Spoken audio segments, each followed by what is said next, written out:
All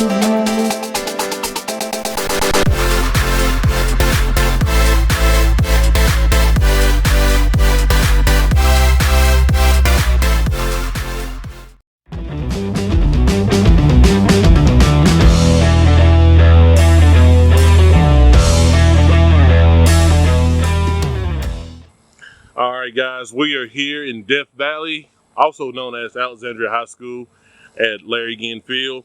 We are here with two fine young men, and we're going to let them introduce themselves to start the video. DJ Argo, class of 2023, senior this year, and I'm an offensive lineman, defensive lineman. Antonio Ross, senior this year, class of 2023, strong safety. All right, guys. Spoke with Coach Ginn earlier. We talked about a little bit about last year. I know we don't want to hash on that, but y'all had a pretty good year last year. I think most teams will take a 10-2 record, going 2 rounds in the playoffs. Talk to us about how that last season's success is going to roll over into this season. Well, we know what it takes to be a good team. We need to lead these guys.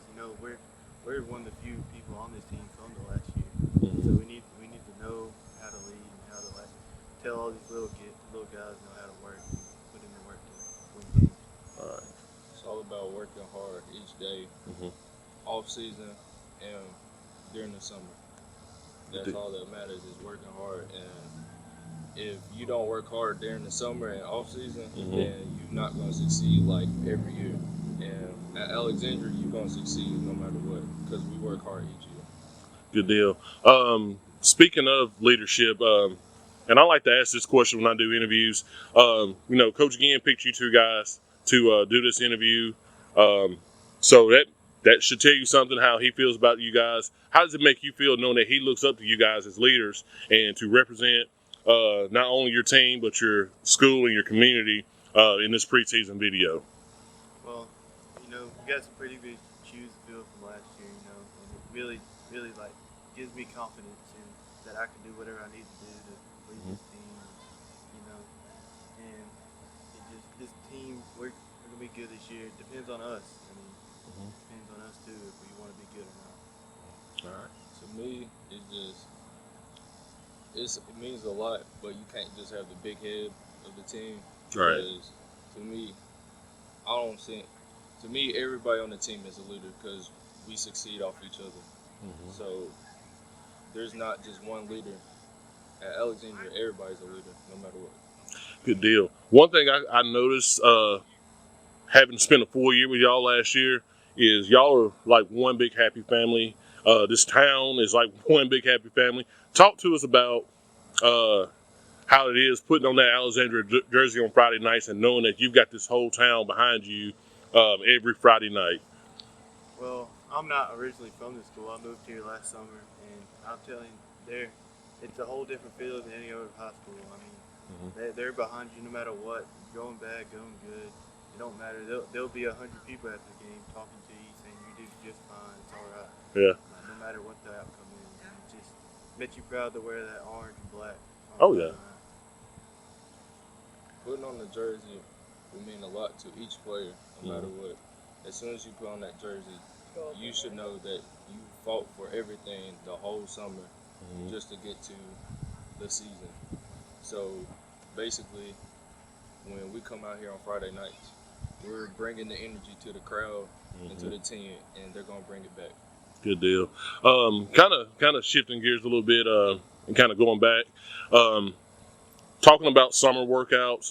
Talk to us about you guys' summer workouts and how that's gone and participation. Did y'all have good participation? Just tell us how your summer workouts have been going. Everybody showed up. Everybody showed up to work. It's not like we took a day off. We all got bigger. We all got stronger. Okay. We all put in the good work that it'll take to be good this year. I feel like we'll see coming up soon. Because hey, they say teams win or lose games in the locker room. So, but in the weight room, my man. But answer the same question to you.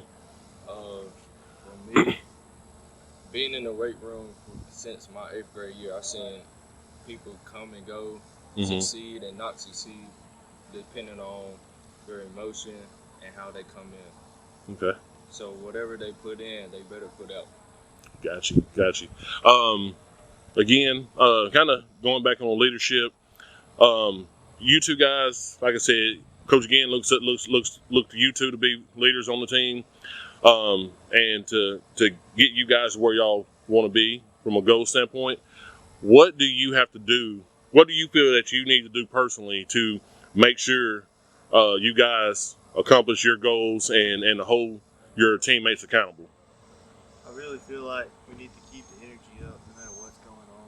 Mm-hmm. This whole team, we just have to have energy. If you don't have energy in a team, there's no team. You're just out there running on the field for no reason. Yeah. So, I mean, I just feel like we need to keep the energy up. You know, be the guy that, like, when everything's down, just give a little word or something to get the team up. Okay. Yeah, it's really all about energy. You got to give the team confidence and encourage other teammates while they're giving that back. So as soon as you hit a practice or the field, you got to bring energy, or it's just gonna be dead, like just waking up in the morning. All right, guys. We appreciate you guys sitting in with us and talking to us about your upcoming season. Good luck to you guys, and Average Joes will be following y'all again this season. So good luck. Thank you. All right, guys. We are here at Alexandria High School at the infamous Larry Ginn Field with head coach Todd Ginn. We're going to be doing the Alexandria preseason video today with Average Joe Sports Talk, brought to you by Sparks Electric.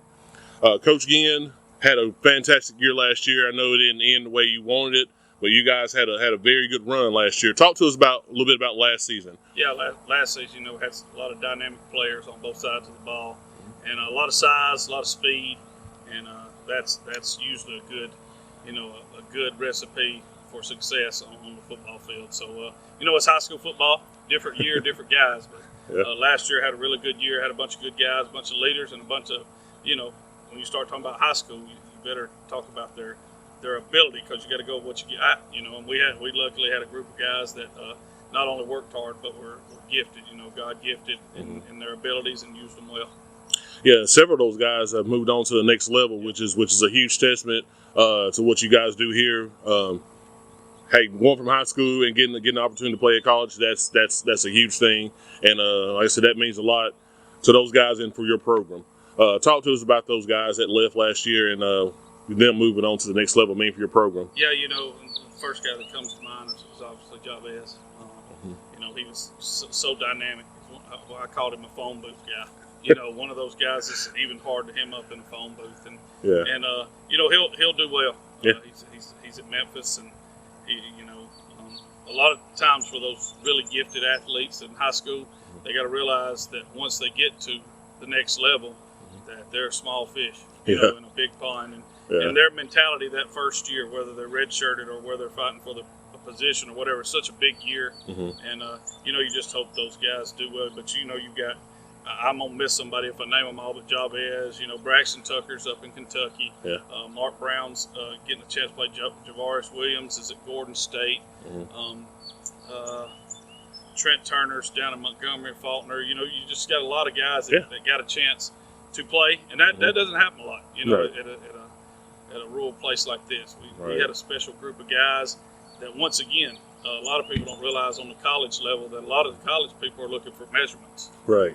They'll come with a tape measure literally to school and measure a guy's wingspan, and they're looking at his speed, and they're involved in a lot of that kind of stuff. So, in high school ball, a lot of people make a big deal out of college stuff. But you can succeed in high school ball with just some guys that'll get after and work hard too. Oh yeah. And every year you're not going to have guys that sign, but every year you can develop young men into grown men, and that's what we're about.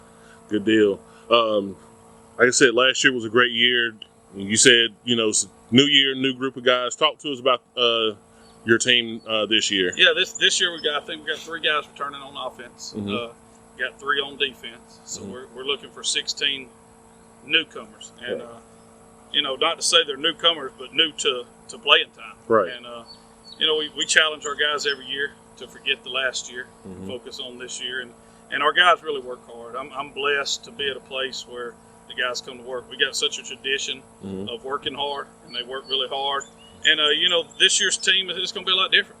One thing Dad taught me and taught our staff basically pretty much all played for Dad. Just said, hey, you got to find a way to be successful with what you got. Right. And this year, last year you saw a lot of space. You saw a lot Javez doing a lot of reading and in space stuff. Yeah. And Javez was a special player. Yeah. We don't have Javez back. Right. So, but what can we do to still succeed and be tough on the football field? And that's our job as coaches to find that. And our players are doing their part, working hard. And we'll just see. Last year, what was funny is we played Jamboree at Hope's Bluff. Yeah. And really didn't know what we were going to really do, and solidified it that night. Said, hey, this is what we need to do. And it's kind of the same thing. We've got a lot of options, what we normally do around here, and then basic wing tee and all that kind of stuff. And then we've got some options to do some spread out and wide open type stuff. We just need to find the right mix and look for. We got a lot of competition going on right now for spots. Right. So that's what makes practice fun, anyways. You guys are going into not exactly a new region, but you're going to have some new teams coming into your region this year. And some new coaches coming into that region, which I think, looking at it from top to bottom, I think your region got a little tougher than last year. Moody's got a new coach, and they seem to be doing well. Lincoln's going to be much improved. You got Southside coming in, dropping there from 6A. Talk to us about those the kind of new look in your region this year. One thing that jumped out to me real quick is a lot closer. Southside comes in, Springville comes in. Both of those are closer than Corner. Oh, yeah. Hayden and Center Point, The thing I was disappointed in is we only have 7 teams. So hard to get games as it is already. Yeah. And to not have 8 teams and have 7 region games, so that was disappointing. But, having those closer games does mean a lot. And, Southside coming down. They're going to, obviously, anytime you drop down a classification, Springville coming down. Those guys are used to playing 6A ball. Yeah. Drop down, I'm sure they'll have good teams. And then, the region we already had was not a slouch. I promise you. So, Lincoln and Leeds and Moody, Moody, new coach, talking about new school. I've heard they got a lot of new players. They're probably going to be pretty good. So, our biggest thing is we're got a bunch of young guys. So our thing is to get better. It sounds like a cliche, but this year more important. Get better every week, so that when we get to the midway season, Clay Central is a really good non-region game we have. But right there, if we're continuing to get better, no matter what's happened up until that game and in that game, that second half of the season, we need to be pretty good. And if we are, we'll have a chance to get in the playoffs. Good deal. Good deal.